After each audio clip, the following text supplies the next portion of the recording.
Yes, I understand that every life must end. As we sit alone, I know someday we must go on. Oh, I'm a lucky man to count on both hands the ones I love. Some folks just have one, yeah, others they got none.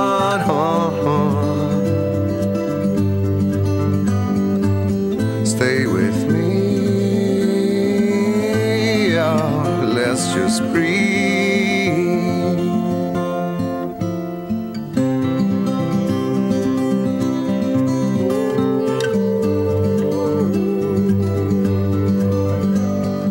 Practiced all my sins, never gonna let me win. Under everything, just another human being. Yeah, I don't wanna hurt. There's so much in this world to make me bleed. Stay with me, oh, all I see. Did I say that I need you? Did I say that I want you? Or if I did, I'm a fool, you see. No one knows this more than me. As I come clean, I wonder every day as I look upon your face.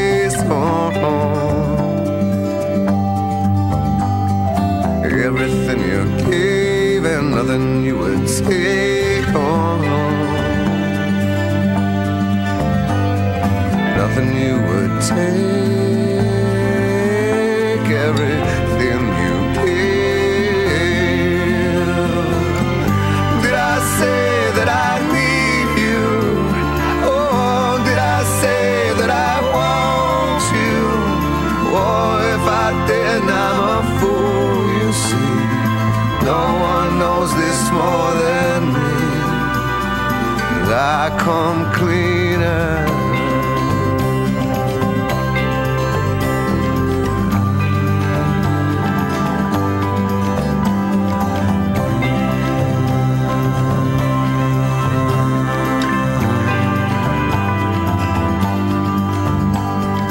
Nothing you would take, everything you gave. Oh, hold me till I die, meet you on the other side.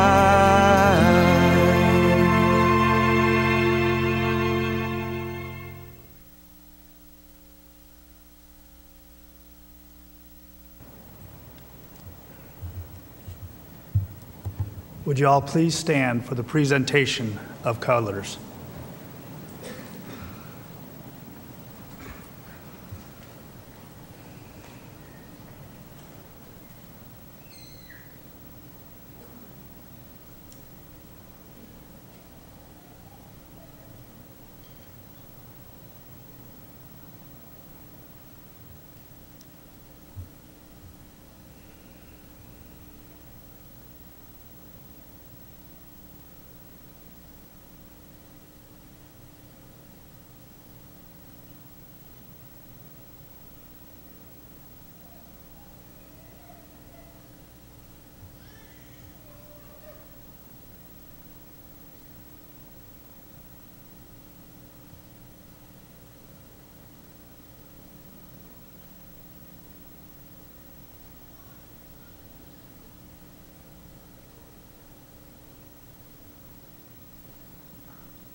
Would everyone please have a seat now?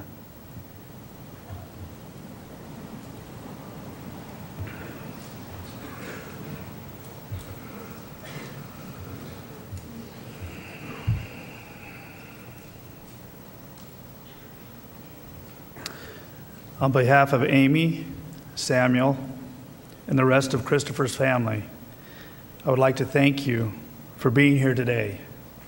Your love and support means more than you will ever know, and your mere presence brings great comfort to their hearts.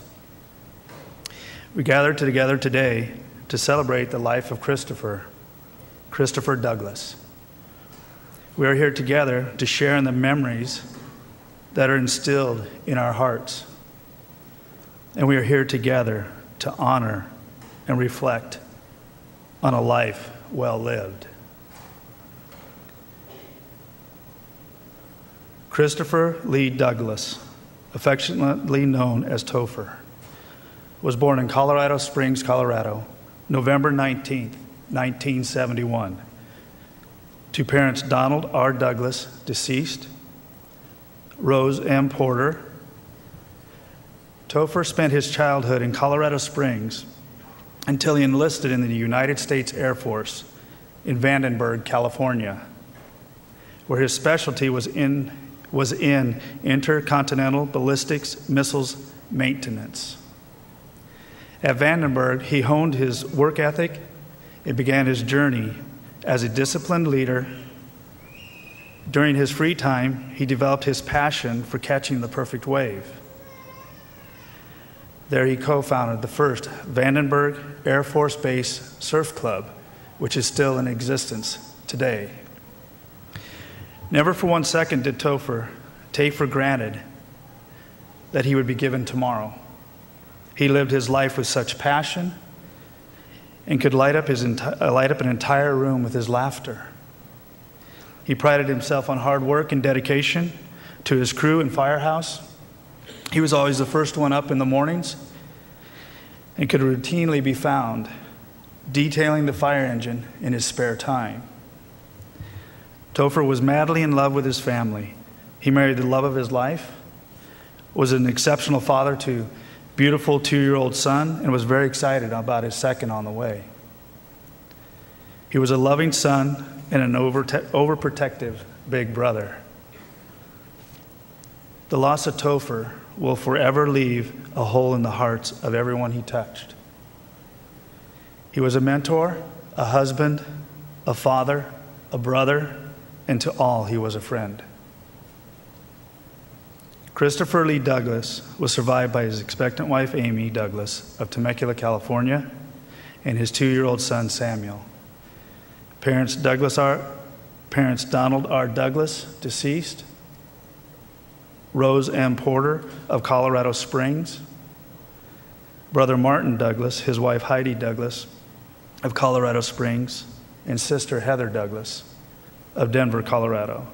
In-laws Cheryl and Ron Aiken, Veronica and Matt Harrington, and Jessica and Mike Carroll.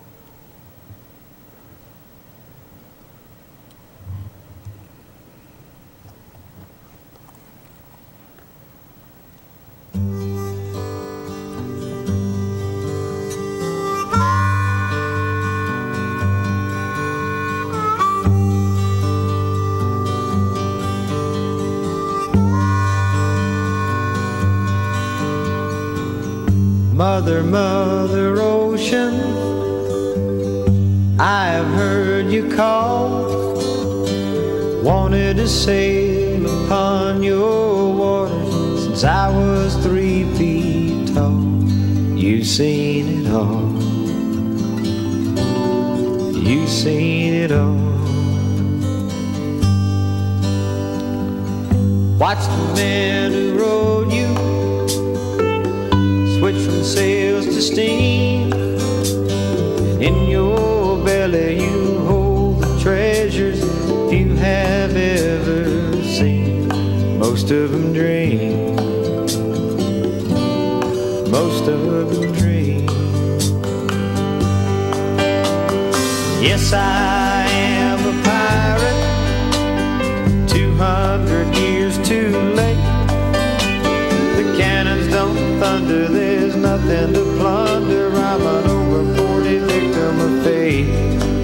arriving too late, arriving too late. But I've done a bit of smuggling, and I've run my share of grass.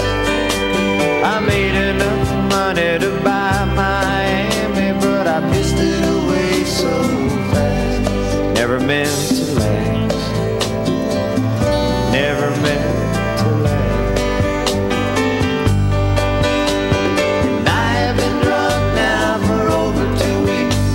I passed out and I rallied and I sprung a few leaks. But I got to stop wishing, got to go fishing down the rock bottom again. Just a few friends, just a few friends.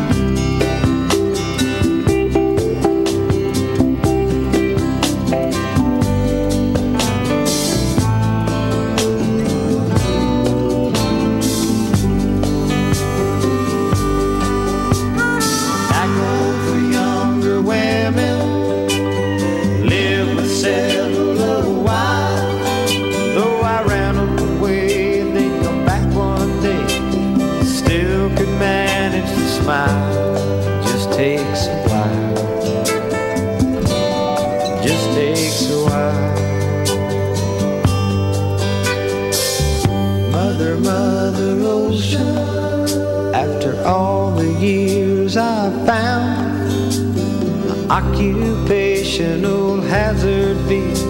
My occupation's just not around. I feel like I drowned. Gonna head uptown. I feel like I drowned. Gonna head uptown.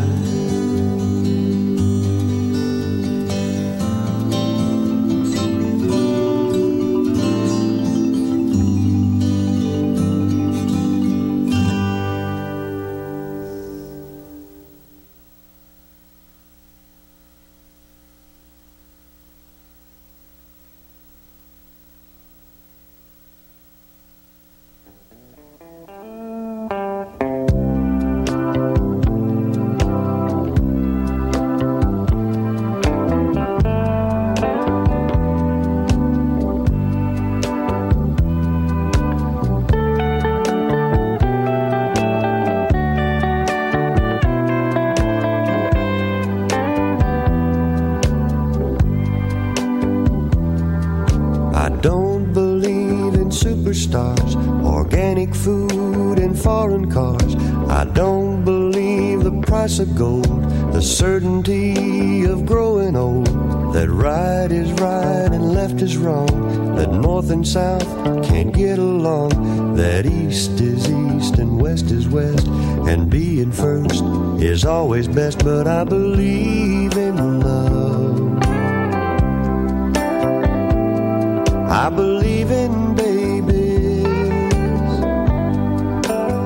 I believe in mom and dad, and I believe in you. Well, I don't believe that heaven waits for only those who congregate. I like to think of God as love. He's down below, He's up above. He's watching people everywhere. He knows who does and doesn't care. And I'm an ordinary man. Sometimes I wonder who I am, but I believe in love. I believe in music, I believe in magic, and I believe in you.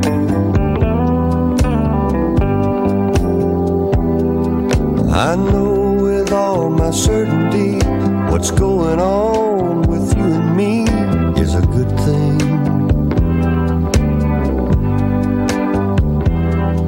It's true, I believe.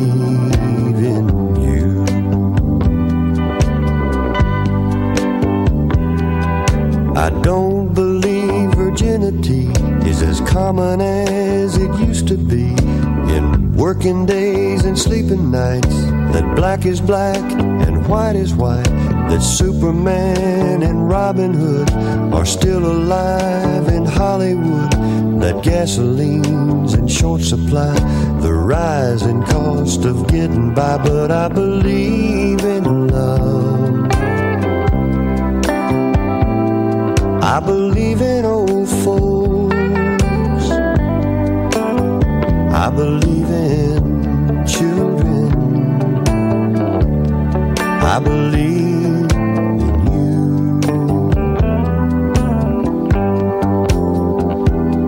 I believe in love. I believe in babies. I believe in mom and dad. And I believe in you.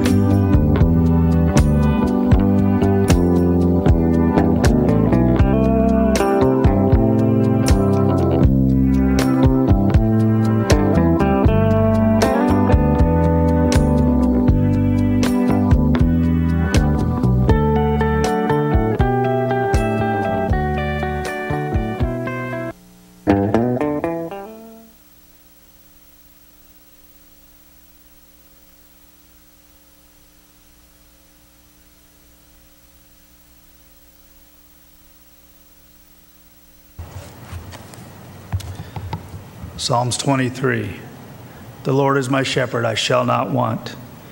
He makes me lie down in green pastures. He leads me beside the still waters. He restores my soul. He leads me in the path of righteousness for his name's sake. Yea, though I walk through the valley of the shadow of death, I shall fear no evil.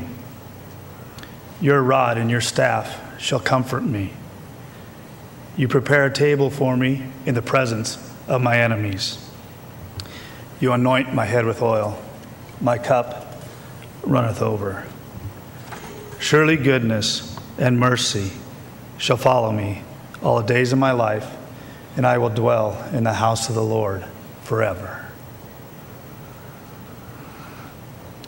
At this time, we're going to have some family members come and share about Christopher Topher.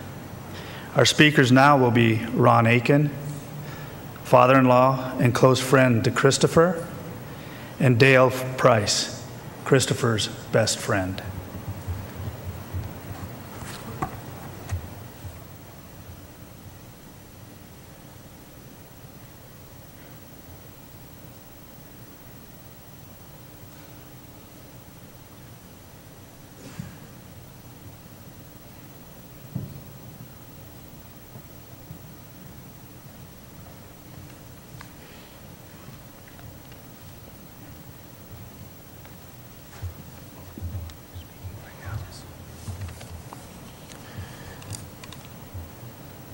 My name is Ron Aiken.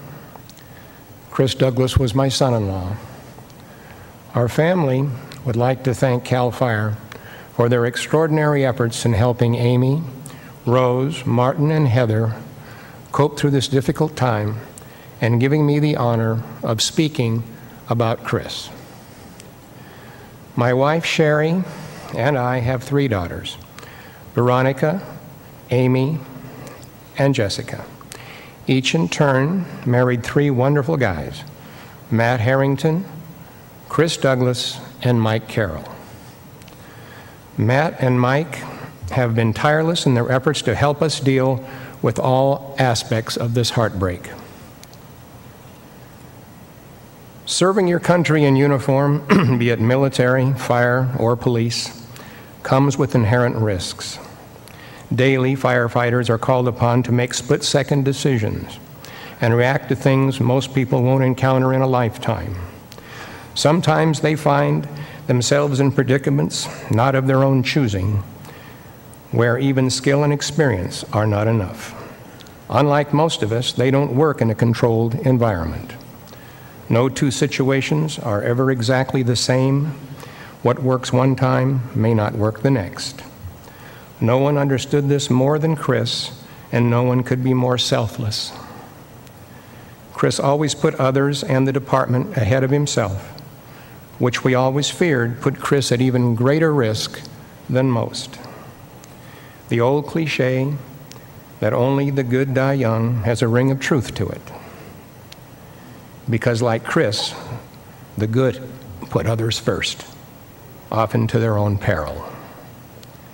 Chris loved being a firefighter and the camaraderie that came with it. What better way to serve others? He was so proud of being an engineer and kept his truck spotless. How many times did he give impromptu tours of every station he was ever at to friends, family, and strangers alike? Off duty, he was that guy that was changing a tire for a woman on the other side of a freeway divider. He was that guy talking to someone at a party that everyone else ignored. He was the guy who always carried little Sammy on his shoulders everywhere they went. He's that guy that flat looked better than most everybody else, but he didn't have a vein bone in his body.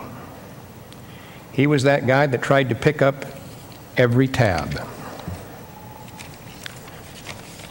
He was that guy that lit up every room he ever entered. He was that guy that entertained and kept my daughter Amy safe for 8 wonderful years, and now continues to provide for her even in death. He is the one guy that everybody would want as a son, a husband, a father, or a friend.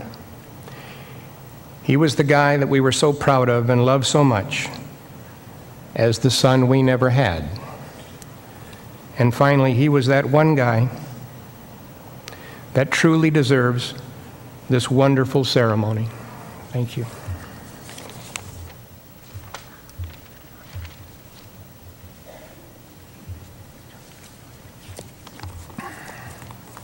Seems like events like this, I'm always following Ron at these speeches. I gave the best man speech and I didn't prepare. And this time I did, but I'm still pretty choked up. I first want to thank everybody in the fire service and emergency services. CAL FIRE, you've done an amazing job in the performance of this today, and especially the honor guard who's not left Chris's side, not for a minute. So I sincerely thank you for that.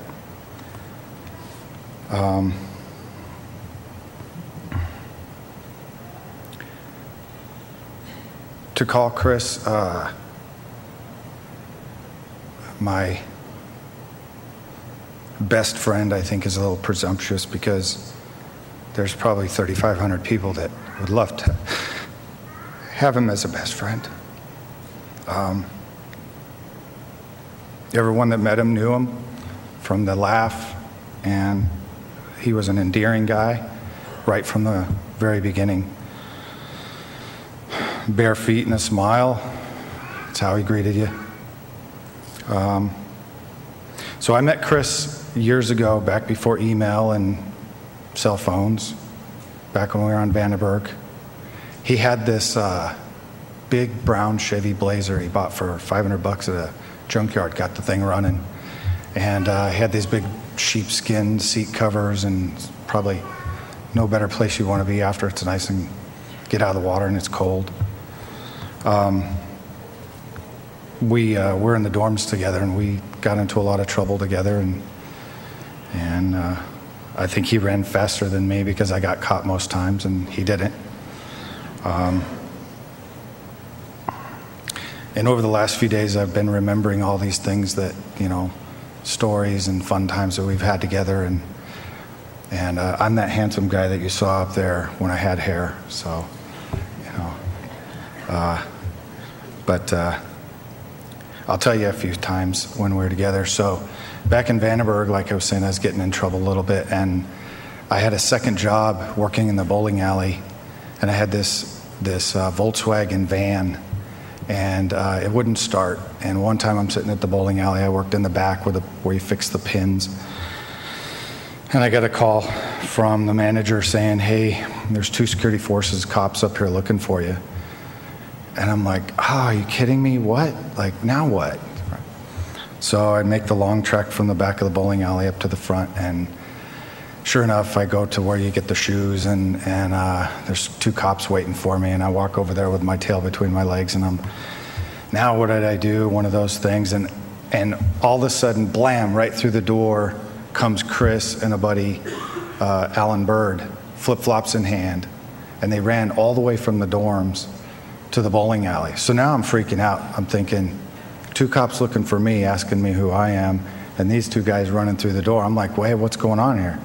So he comes staggering over to the thing, catches his breath, hand goes on the counter. He's like, Dale, dude, I'm sorry. We were trying to get your van started. We're using the starter fluid. Your van, it's on fire. He burnt my van down. So I look at the cops and I look at him like, so I'm not in trouble? And I'm like, okay, sounds good. We'll see you guys later. And I'm like, I'm not in trouble for that. Well, I got him back by sticking a dead fish in his room, and about a month and a half later he found it, so I got him back. Well, we eventually left the Air Force. I got a house in San Diego with my wife long before Cal. And we remained friends, like brothers. And get a call from Toph, and he says, hey man, I'm thinking about getting out of the Air Force. And I said, man, that's cool. Come down to San Diego, start your career. My brother Jim will get you a job. He's an AMR manager, operations manager. You can try and get a job doing that. My cousin Matt worked at Valley Center Fire. You could stay with us for free. And that's what he did. It took him 10 seconds to decide that. And a lot of times I think we did spend sitting out on that porch where his feet were up on the counter. The only thing he was missing was a few beers. That must have been in the morning. We had a fun time back in those times. And it seems like every time we just kind of gained a greater understanding and a greater camaraderie and a brotherhood that was just completely amazing. I'm going to tell you 2 things real quick about the way Chris was as a man.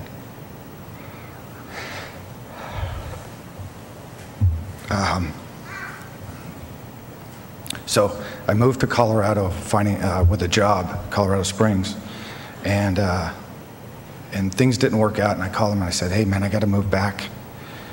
This is our plan. Angie's going to go back, Callie, and then I'll probably follow, but I have to take all my household goods. Well, he goes, dude, I'll fly out there and we'll get you packed up and no problems. We'll set up back, Ange and Callie, and we'll be good.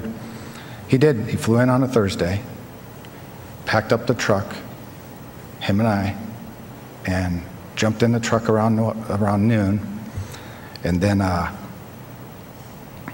drove straight through. Man, I was tired. Packing all day, then driving the whole entire distance. Gets there, we unpack, exhausted, and true friend indeed. There's no one that I've come across in my life that was like that. The second thing is, if you look on the surfboard, there's the stringers there that's made of cloth. And when I came back from Iraq, little did I know that Chris had pre-planned, and he ended up sending that cloth. His ideas was to make a surfboard, and he sent that cloth to a lot of my friends and family members, and that thing went from San Diego to Colorado Springs, even out to Maine, and everyone rode on that. And when I got back from Iraq, he presented me with this surfboard, and it has everyone's best wishes to me for on the surfboard. And I hung that thing in my living room, and he was so proud to give that board to me. There's following Ron's best man speech at Topher's wedding, it was difficult because I kind of felt like I knew what I had to say, but like I said, I didn't prepare. But what I was haunted with is the things I didn't say. I mean, and this is a best man speech.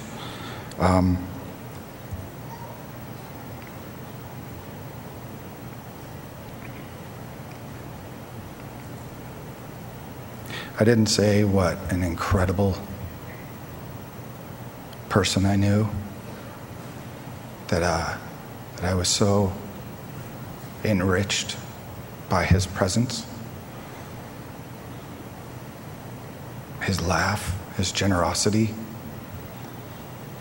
and all of the wonderful things that I knew about him that was now going to be passing over to Amy and his life, and above all, I was really, really proud of him and super excited for him. And I loved him. I loved him with my heart and my soul, my entire human self. I love that guy.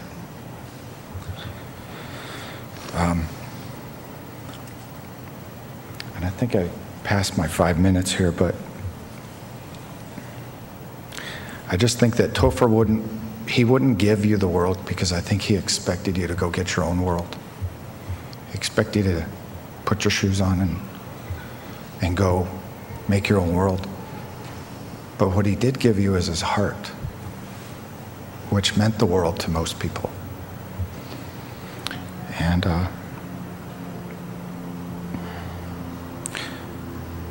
I know now, life is going to be a little less clear, a little more blurry.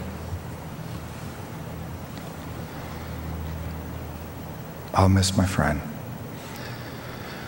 And when the sun is just right, when the wind is just right,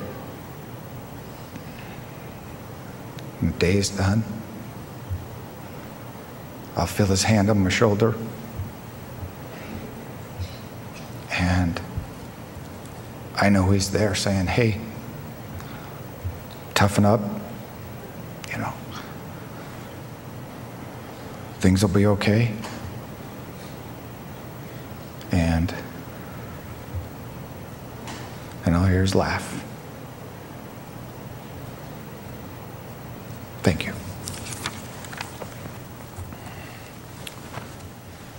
That was great. Hold on.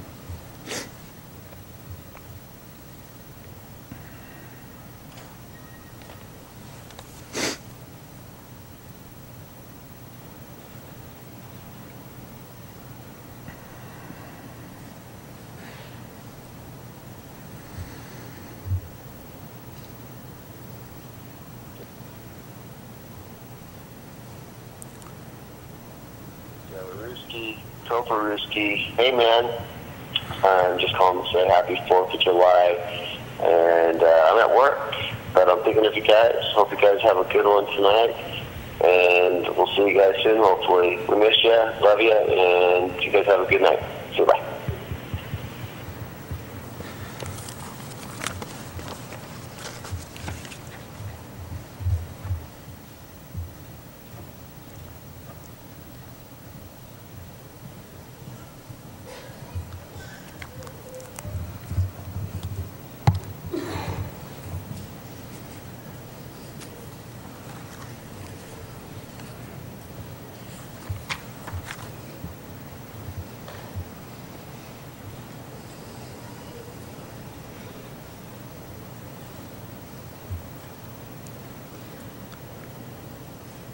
Our next set of speakers that are going to come and share about Christopher will be Chief John Hawkins, Chief Mark Williams, and Chief Dorian Cooley, who will be reading a letter from Amy.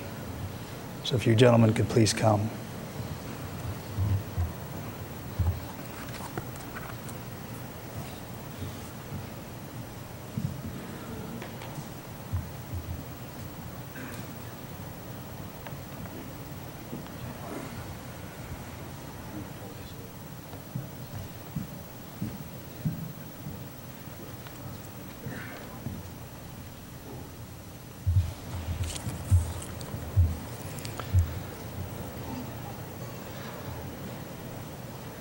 Good afternoon.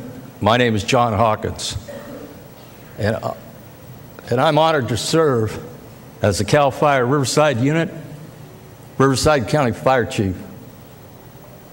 I was honored to be the Fire Chief for Christopher Douglas. I'm most honored to speak today and to recognize our beloved engineer paramedic. The greatest possible honor is recognizing our beloved and department firefighter and to support the family. And to that end, Amy, Sammy, etc., we're with you. In fact, after the service, Division Chief Greg Everhart has a fire department fire care toy package for little Sammy. We hope he runs Code 3 just like his dad did. My heart goes out to the Douglas family, to Amy, to Sammy, and to the to-be-named little Douglas. We thank you for the chance to having worked and known Chris. We are humbled by the loss of Chris and honored to pay homage to Chris Douglas. There's no better job in the world than being a firefighter. That's not debatable here today. It's not a job but a love short of loving your own personal family. Working as a firefighter forces us to develop our education, experience, and training. It puts us in touch with our communities and allows us to serve the public in ways that the general citizens don't understand. We're able to serve in the best and worst of times. It tests our emotional strength and our ability to respond to the most difficult of emergencies. Still, firefighters return to respond again and again and again, always serving the public to the best of our ability. Every firefighter has in their heart the desire to best serve the public. Chris Douglas was the consummate public servant that any fire chief could ever want. As spoken earlier, Chris was both a dirty-faced, hard-working firefighter and a leader. While these terms seem contradictory, they are really complementary. Firefighters value and love other dirty-faced firefighters who work hard under trying conditions. Firefighters, you are the best. Firefighters, you are the best. Chris knew that. Firefighters all highly value leadership and look for direction during the worst of times. Chris Douglas demonstrated both of these attributes, dirty-faced firefighter, hardworking, and leader, and was highly respected by his superiors, peers, subordinates, and the public. For me, as the Riverside County Fire Chief, I highly value hardworking, dirty-faced firefighters who lead from the front. Firefighters just like Chris make a difference for someone every day. I want you to think about those three words, make a difference. Making a difference will often be a firefighter's driving force that sends them back again and again and again. Even when they're tired, dirty, hungry, or maybe sad with what we must see and do. Still, firefighters want to and do make a difference for someone. Chris Douglas always made a difference for his real family, his fire station family, the CAL FIRE family, and every civilian family he ever touched. And he touched a lot in the course of being an engineer paramedic. Every firefighter possesses genuine heart with everything they do. Chris always demonstrated heart. You could see it in his eyes. You could feel it in the air when he was present.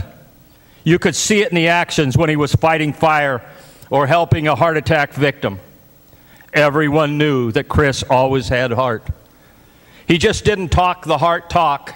He walked the heart walk. Chris Douglas was all about heart. As his best friend just said, and everyone in this room knows it, and can feel Chris's heart right now. For a long part of my career, I lived the firefighter dream, but I didn't know what the heck I was thinking about or living. Then, much like this loss with Chris, along came the October 2003 Cedar Fire near San Diego. At that fire, engineer Steve Rucker from the Nevada Fire District in Northern California died while trying to defend a home. He was overrun by fire and perished. On the way back after the fire, which I was incident commander on, I called our middle son, Shem, who was a CAL FIRE fire captain in Northern California in the Butte unit. I asked Shem, what should I talk about when I speak at Steve Rucker's memorial service? Shem told me Engineer Rucker was just living the dream like every other firefighter, and he paid the ultimate fate with his life trying to save a residence. Shem, our son, reinforced to me that all firefighters live the dream. All firefighters live the dream. That's the reason firefighters are here today. They're living the dream in support of Chris Douglas. That's the reason our wonderful honor guard and the supporting honor guards are here. I'm so proud of our CAL FIRE honor guard. I cannot express in simple words that pride. We all live the dream of being a firefighter, whether we realize it or not. As such, in my 50th year with CAL FIRE, I now frequently tell our firefighters, when I finish an email, I write, take care, be safe, have fun, and live the firefighter dream. Chris Douglas lived the dream. With that thought, I must finish and thank Chris Douglas for being our firefighter, for being part of our CAL FIRE Riverside County Fire Department team, and for simply being just a good guy. Thank you very much.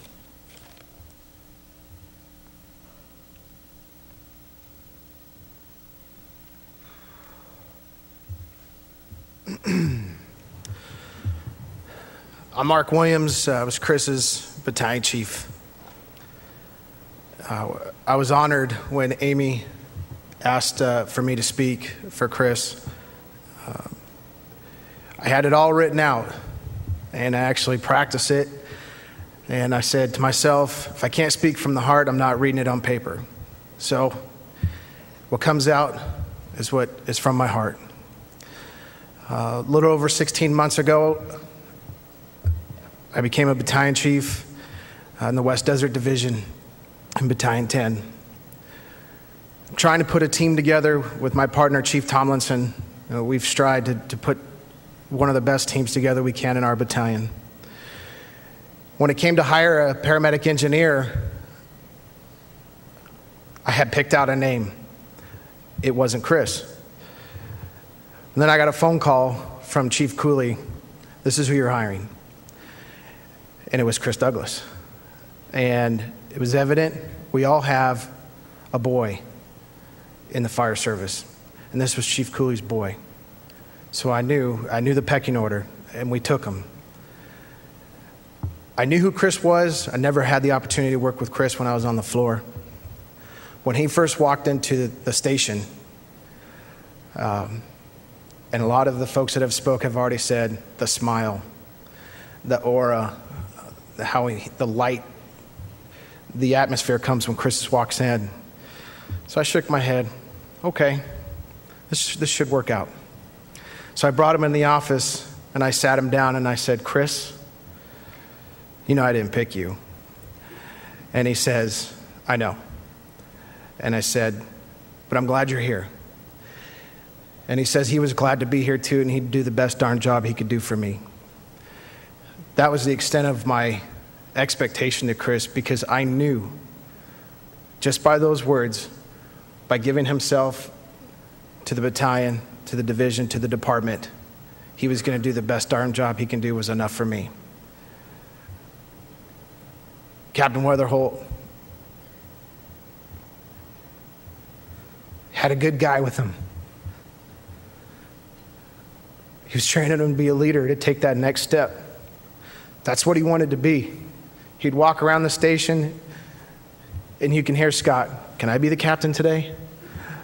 So from my office, I hear lots of things, and I heard that a lot, and I'd chuckle. So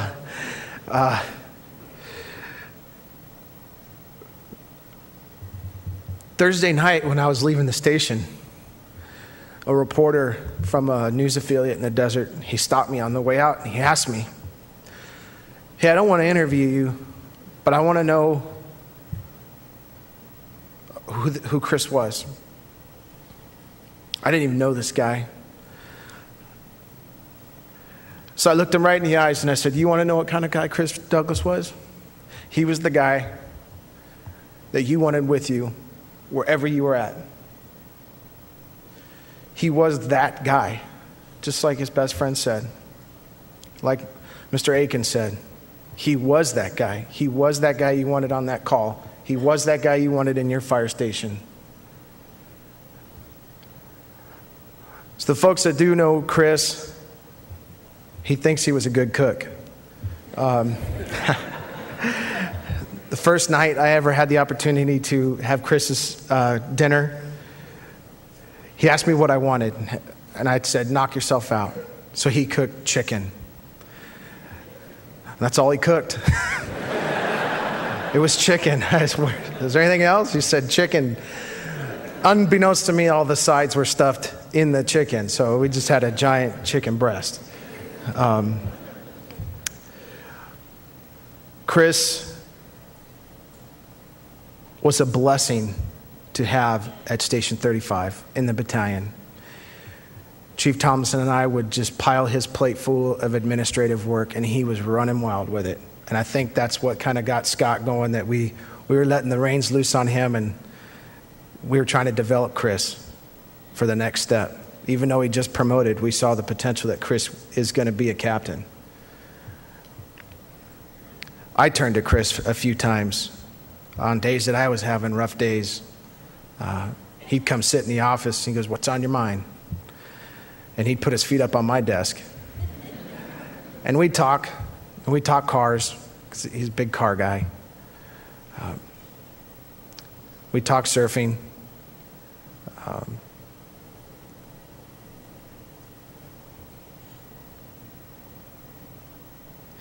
One of the things that he's always used to say, "I got you covered, Chief. Don't worry about it. Got you covered." I had the opportunity to meet Amy. He brought Amy down to the fire station with Sammy. It's always one of those things you see. You bring your family down to the firehouse to see where everybody works. My days at 65 with my two guys, they became family when my family would come down. Amy came down, hugged everybody. Sammy running around, bouncing off the walls, just like Chris. Oh, I could see it. It's a trend in his family. I had the honor to meet Martin and Rose and Heather the other day at their house. We ended up at a small pub. It was my choice, I'm sorry, on Old Town Front Street, and I got to learn all about Chris. And I could see exactly where he came from. The hair, the laugh, the remarks.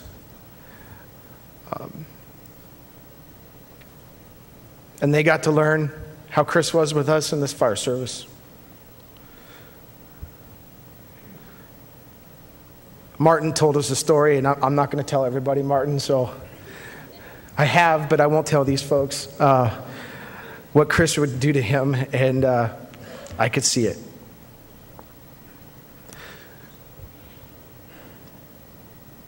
Chris was that guy.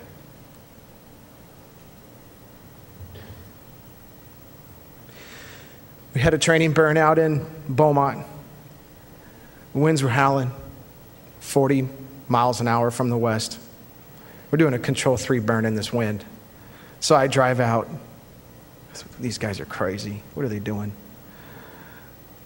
And I remember telling Scott, because he was teaching, I want Chris on an engine mobile to make sure none of these homes burn up across the street from this house. We got the okay from Region to go ahead and burn it. I'm thinking to myself, all right, this is going to get interesting. So I remember telling Scott, Chris, nothing burns down except the house we're burning. And he gave me that, that shit-eating grin. I got you covered, Chief.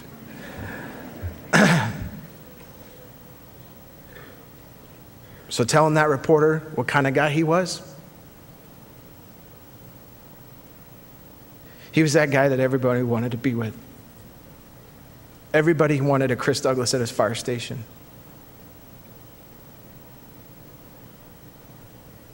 I'm going to miss Chris.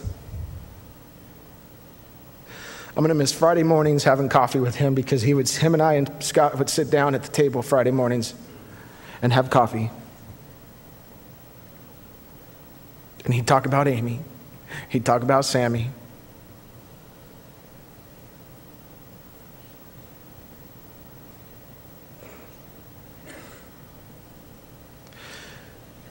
So we're not celebrating, we're honoring Chris today.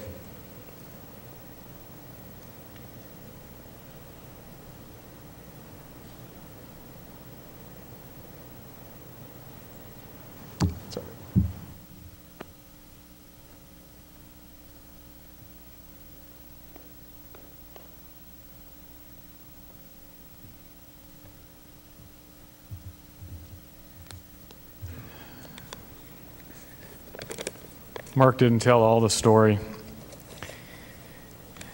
Yes, Chris was one of my favorites. But I think what I told Mark was, I've got a guy for you. He's one of the best. You're going to like this guy.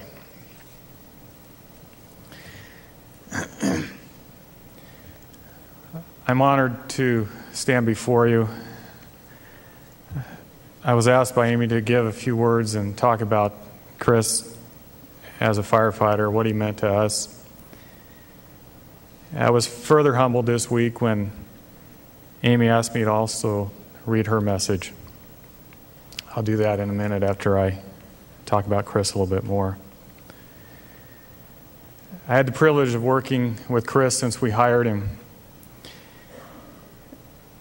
I use the word privilege because I feel I was truly blessed. He was an exceptional employee. If we were able to choose our employees' NFL draft style, Chris would have been a first-round draft pick based purely on personality. You'd be hard-pressed to find anyone who's worked with Chris that didn't like him. This whole past week, I've been going from station to station, from meeting to meeting, and getting with all of our firefighters. And over, I hear repeatedly what a likable, fun guy Chris was. Between tears, there was laughter and stories about Chris. Chris was the kind of friend everyone wants. That upbeat, easygoing, ready to laugh ray of sunshine we all felt when he was around. Somehow, I want to believe that Chris invented the expression, no bad days. Chris was known for his laid-back surfer style. You saw the pictures of him with his feet up. I've had him with his feet up on my desk as well. And while his demeanor may have been laid back, Jeff Spicoli, he was not. Although, for the record, I have seen pictures of his surfer van. Chris was an intelligent man with many talents. On the job, he was a consummate professional, as both a firefighter and a paramedic. He was kind and patient with the sick and injured, while demonstrating competence in their treatment. He was a solid firefighter and often emerged from the battle dirtier than everyone else. And always, he had that bedhead hair. My interactions with Chris were unique, and I'm honored to call Chris a friend.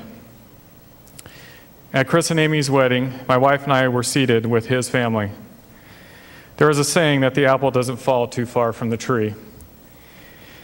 We definitely found his family all to be a delight, and much like Chris, discovered the source of love and laughter. Over the years, we've maintained contact. If our paths hadn't crossed for a couple weeks, somehow I'd always hear from him. Maybe a phone call, maybe a text message. I received pictures from vacation in Maui, where I wasn't invited. I heard from him when he was at the academy.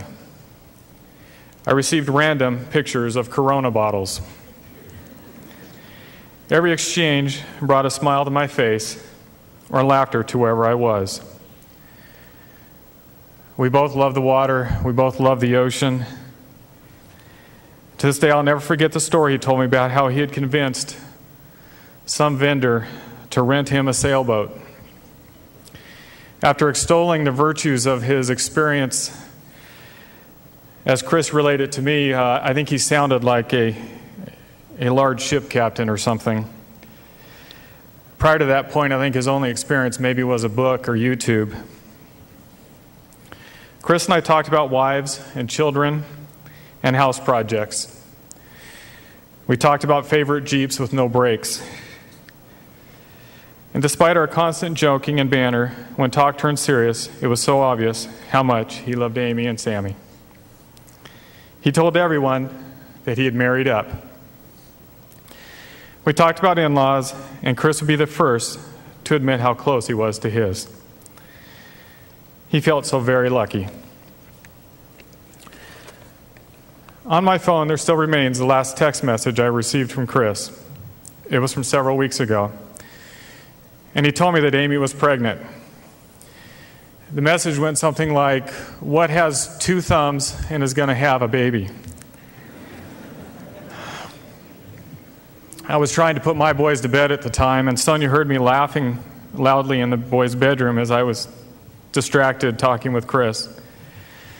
The words he used that he was pumped about the fact that they were going to have another one. And as our exchange continued late that evening, I asked how Amy was doing. And true to form, his response was this: "She's tired, but I told her the grass doesn't care if we're tired. It still needs to be cut."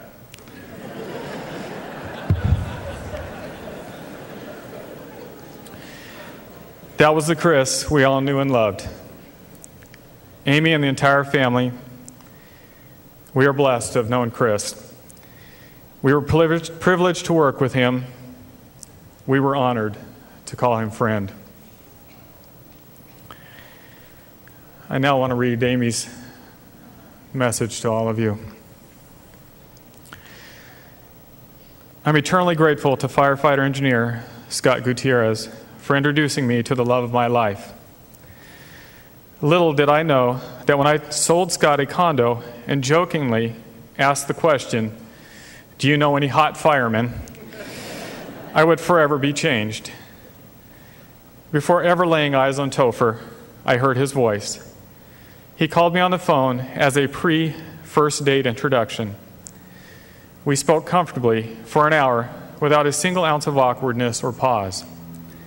He had so much life and personality in his voice that even at the risk of sounding corny, I wondered early in that conversation if he was a man I was meant to marry. I am proud to say that when I finally did lay eyes on him, it only got better. Most women don't luck out to find a man with soul who also happens to be ruggedly handsome, funny, loyal, loving, a great father, and excellent cook.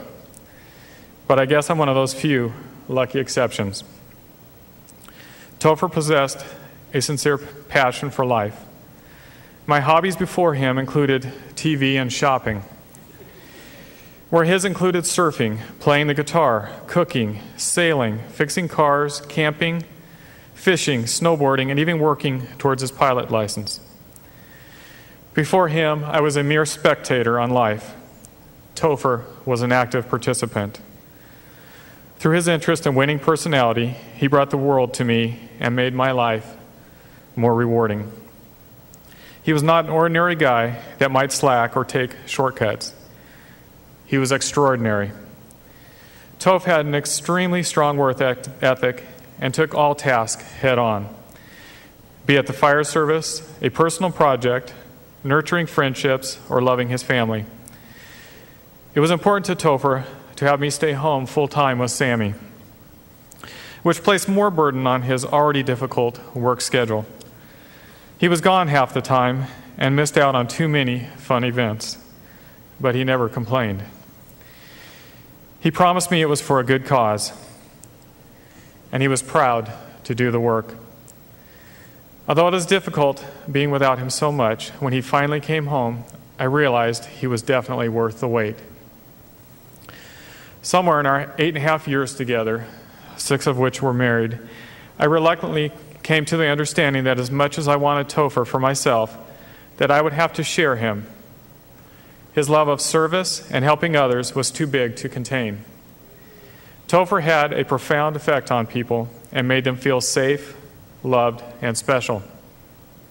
I find comfort in knowing others are missing him terribly, and he had a major impact on their lives too. Being a practical woman, the saying, "It is better to have loved and lost than to have never loved at all," used to irritate me, because why would anyone want to feel bad if they could avoid it? Sadly, now I understand what the words mean and would agree. I am grateful for the short time that I had with Topher and for sharing as many experiences as we did. From buying and fixing up homes, to traveling to Ireland and Italy, to raising our young son and planning for our next. For Topher, I will try to be strong and take the load off of him. He will never be forgotten and will be forever loved.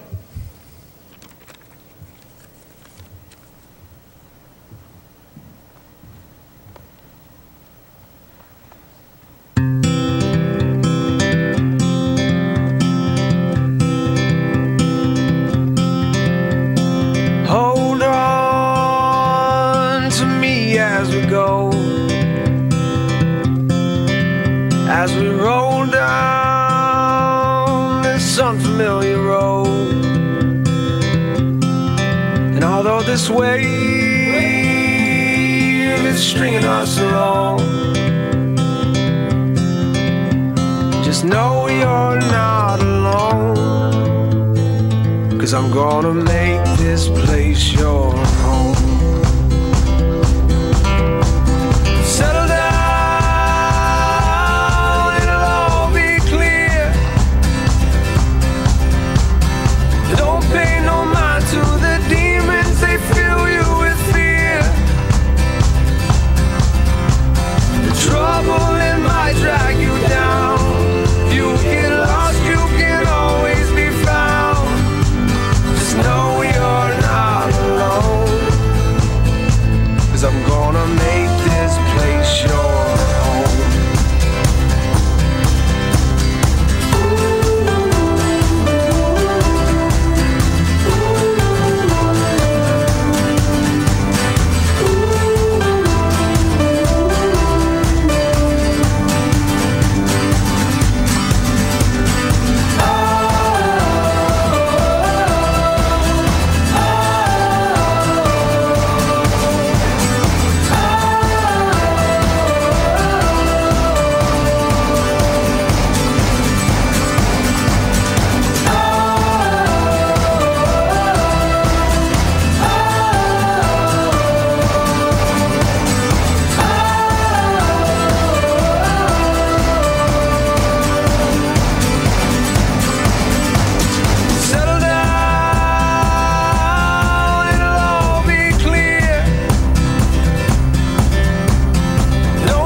I'm gonna make this place your home.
Christopher, husband, father, son, brother, friend, firefighter, paramedic, surfer.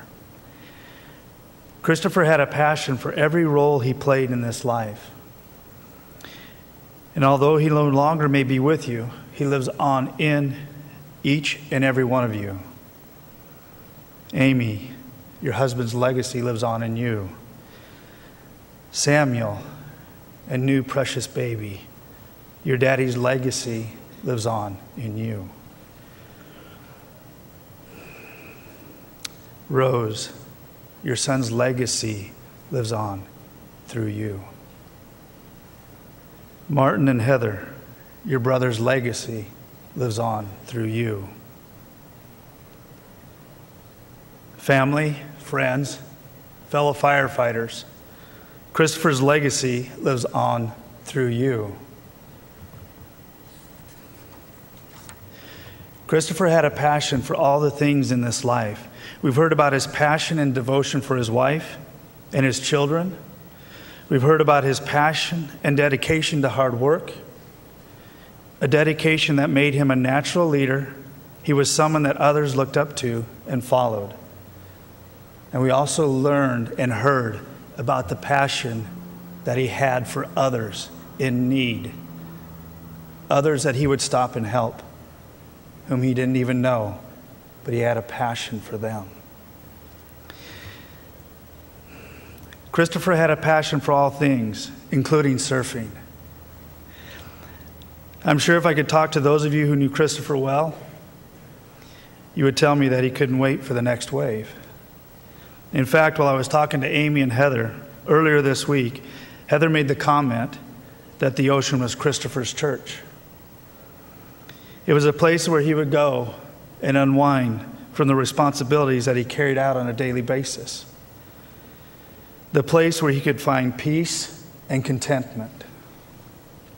In the book of Job, chapter 38, verses 8 through 11, God said, "Who defined the boundaries of the sea as it burst forth from the womb? And who clothed it with clouds and thick darkness? For I locked it behind barred gates, limiting its shores. I said, thus far and no farther will you come. Here your proud waves must stop." God, in all his power and majesty, created the ocean.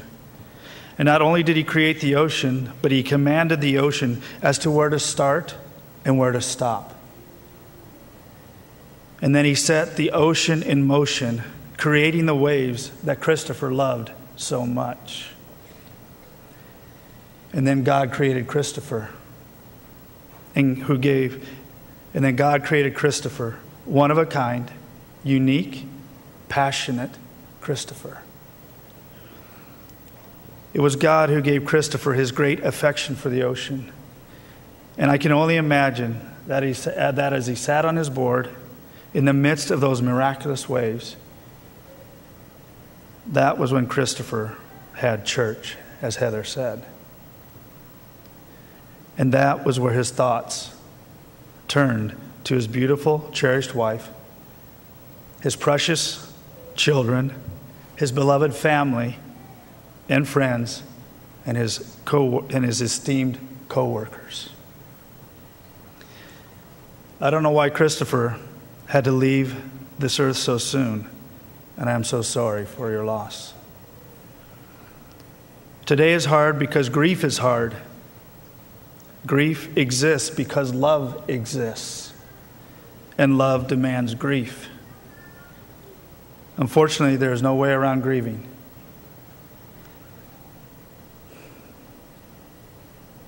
Only through it. But God offers comfort. The same God who created the ocean, the same God who created Christopher, loves you too. And he offers you comfort today. 2 Corinthians chapter 1, verses 3 and 4 says, "Blessed be the God and Father of our Lord Jesus Christ, the Father of mercies and God of all comfort, who comforts us in all our tribulations." God created Christopher. He created him to touch each one of you in a special way. And although I know he is no longer here, he lives on in each and every one of you. I'm sorry I never had the opportunity to meet Chris.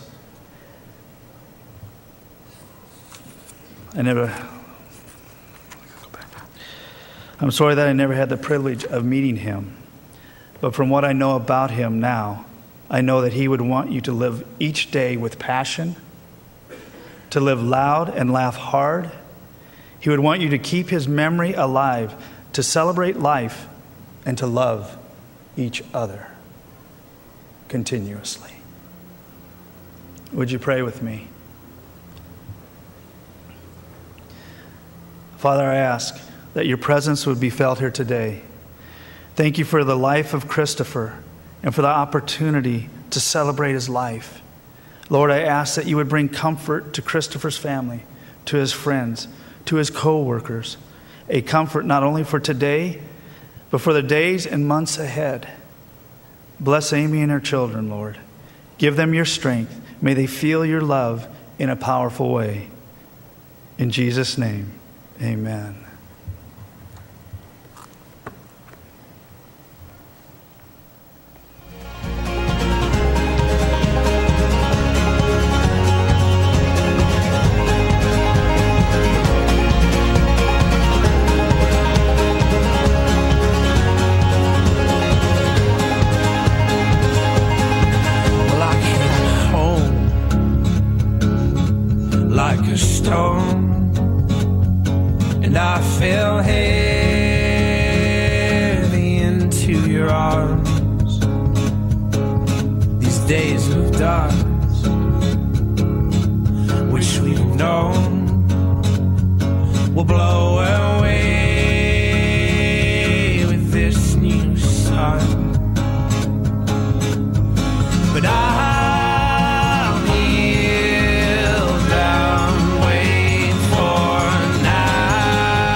As strong and use my head alongside my heart,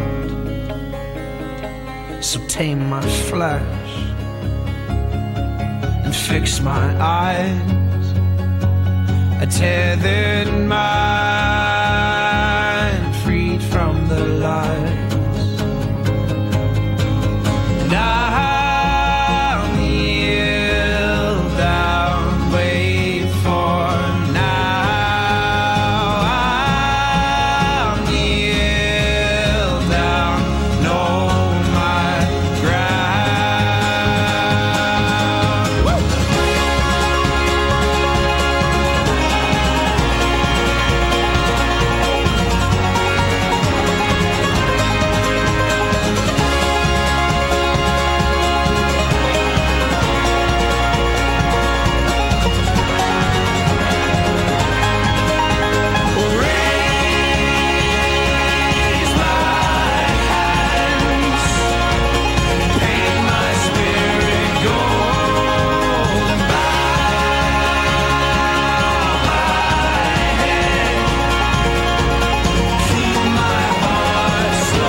The firefighter's prayer.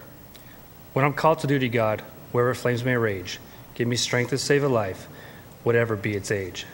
Help me to embrace a little child before it is too late, or to save an older person from the horror of that fate. Enable me to be alert, to hear the weakest shout, and quickly and efficiently to put the fire out. I want to fulfill my calling and to give the best in me, to guard my neighbor and protect his property. And if according to your will, I have to lose my life, bless with your protecting hand my children and my wife.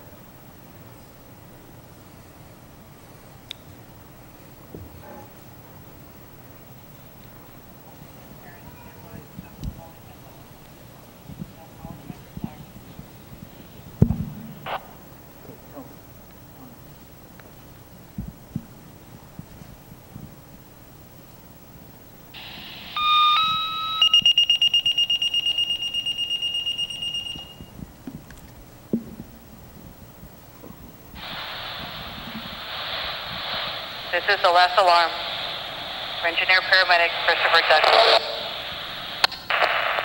Chris was a dedicated firefighter and paramedic with CAL FIRE for decades. Enthusiasm for the job made him a great mentor and partner. We all had the privilege to work with him. In honor of his dedicated and undaunted service, we mourn the passing of Christopher Douglas. His task complete, his duties well done. His last alarm, for he is going home. Rest in peace, Chris.